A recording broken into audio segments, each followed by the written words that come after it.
కోకాపేట్ పరిధిలో అక్రమ నిర్మాణాలను ఈరోజు ఉదయం రెవెన్యూ అధికారులు కొలగొట్టారు. అయితే ఇక్కడ మనం చూసుకున్నట్టయితే ఇదే ఉదయం కొలగొట్టిన అక్రమ నిర్మాణాలు. అయితే ఇక్కడ ఇది మొత్తం ప్రభుత్వ ల్యాండు. ఇక్కడ ఎట్లాంటి కన్స్ట్రక్షన్లు జరగకూడదు. కాకపోతే ఇక్కడ ఉన్న కొందరు తాత్కాలికంగా షెడ్లు వేశారు.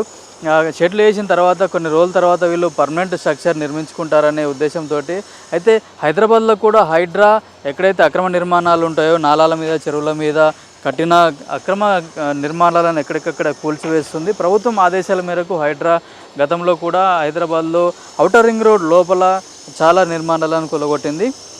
అయితే దాంట్లో దృష్టిలో ఉంచుకొని ఇక్కడ గండిపేట్ రెవెన్యూ అధికారులు కూడా వాళ్ళ రెవెన్యూ పరిధిలో ఎక్కడైతే అక్రమ నిర్మాణాలు ఉన్నాయో నాలాలు చెరువుల మీద అక్రమ నిర్మాణాలు ఎక్కడైతే వెలిచాయో అట్లాగే ప్రభుత్వ భూమిలో ఉన్న అక్రమ నిర్మాణాల పట్ల కూడా వారు కఠిన చర్యలు తీసుకుంటున్నారు. అయితే దాంట్లో భాగంగానే ఈరోజు గండిపేట్ రెవెన్యూ పరిధి కోకాపేట్ పరిసర ప్రాంతాల్లో ఉన్న ఎక్కడైతే ప్రభుత్వ భూమిలో ఉన్న అక్రమ నిర్మాణాలను కూడా వాళ్ళు ఐడెంటిఫై చేశారు. దాంట్లో భాగంగానే ఈరోజు ఉదయం ఇక్కడికి వచ్చి రెవెన్యూ అధికారులు ఇక్కడ అక్రమ నిర్మాణాలను ఏవైతే ఉన్నాయో వాటిని అన్నింటినీ కూడా కూలగొట్టడం జరిగింది. అయితే స్థానికులు చెప్తున్న ప్రకారం ఏదైతే ఉందో ఇక్కడ పక్కన ఉన్న కాలనీకి ప్రతి పేదవాడికి ఒక 60 గజాల జాగా ఇచ్చారు. దాంతో ఇక్కడ ఒక కాలనీ వెలిసింది.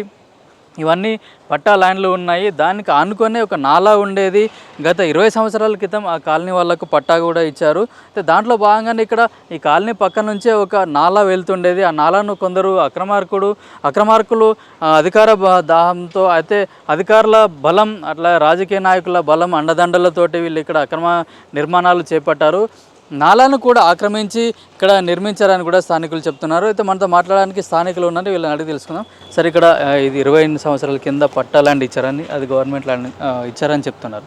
ఇక్కడ కూడా గతంలో ఒక నాలా ఉండేదని చెప్తున్నారు కదా? నాలా ఉండేది సార్, నాలా ఉండే. ఎప్పుడో 92 నుంచి కూడా చూసినాను. కంపల్సరీ పిరంకాలం నుంచి నాలా వచ్చేది. నాలా వచ్చి అక్కడ ఇప్పుడు గణపేట చెరువు దర్వాలు ఇస్తారు దాకా ఉంది. ఇదంతా గవర్నమెంట్ ల్యాండ్. ఇప్పుడు పొద్దున వచ్చి ఉదయం వచ్చి అంతా నాలా మొత్తం కూల్చేసారు కదా, ఇదంతా అక్రమ నిర్మాణమే కదా? అక్రమ నిర్మాణం కాదు, కాకపోతే ల్యాండ్ అయితే ఇప్పుడు గవర్నమెంట్కి ఇప్పుడు నాలా కంపల్సరీ ఇప్పుడు ఎప్పటి నుంచో జమానా నుంచే ఉంది సార్. ఇది నేను కూడా చెప్తున్నా, నాకేం అభ్యంతరం లేదు. అప్పుడంటే ఇప్పుడు చిన్నగా ఉన్నాం మేము పోరగలము.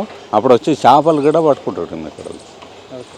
ఆ పిరంకాల నుంచి వాటర్ వస్తుంటే కూడా చేపలు ఆ సెలరకైనా ఈ సెలరకైనా చేపలు వస్తుండే మేము పట్టుకుంటుంటాం సార్. ఇప్పుడు అధికారులు వచ్చి కూల్చేయడం కరెక్టే అంటారా? అధికారులు వచ్చి కరెక్టే సార్, ఇది కూల్చేయడం కరెక్టే. ఇది ఇప్పుడు పెద్ద పెద్ద అపాయింట్మెంట్లు ఉన్నాయి కదా, ఇప్పుడు ఈ నాలని సరిగ్గా చేస్తేనే సమాధానం అవుతుంది. అక్రమంగా ఆక్రమించుకుర్రు, ఇది పరంపోగు జాగాలు ఇవన్నీ గవర్నమెంట్ ల్యాండ్ అయితే మొత్తం గవర్నమెంట్ ల్యాండ్. పొద్దున వచ్చి కూలగొట్టారు కదా, ఎవరు కూలగొట్టారు? పొద్దున వచ్చారు అంటే నేను లేకుండా ఇప్పుడు వచ్చినాను. కూలగొట్టేసారు అండి. మీరు ఎవరో అప్పుడు అక్రమంగా ఇచ్చారు కాబట్టి మేము కట్టుకున్నాము అంటున్నాం కాబట్టి మేమేం కట్టుకున్నాము, గులగొట్టేసారు. వర్క్ అది అయిపోయింది. అయితే ఎక్కడ అక్రమ నిర్మాణాలు ఉన్నా చెరువులను కానీ నాలాల కాడ ఆక్రమించి కట్టిన ప్రభుత్వ భూములలో అక్రమ నిర్మాణాలు వెలిసినా కూడా వాటిని అన్నింటినీ కూడా కూల్చేయాల్సిందని కూడా స్థానికులు చెప్తున్నారు. అయితే ఇట్లాంటి అక్రమ నిర్మాణాలపై ఇప్పటికే గండిపేట ఎంఆర్ఓ ఎక్కడైతే అక్రమ నిర్మాణాలు వాటన్నిటిని లిస్టు తెప్పించుకున్నట్టుగా వాటిపైన కూడా త్వరలో చర్యలు తీసుకోనున్నట్లుగా మనకు తెలుస్తుంది. కెమెరామెన్ అభిలాష్తో కిరణ్ కుమార్, కోకాపేట్.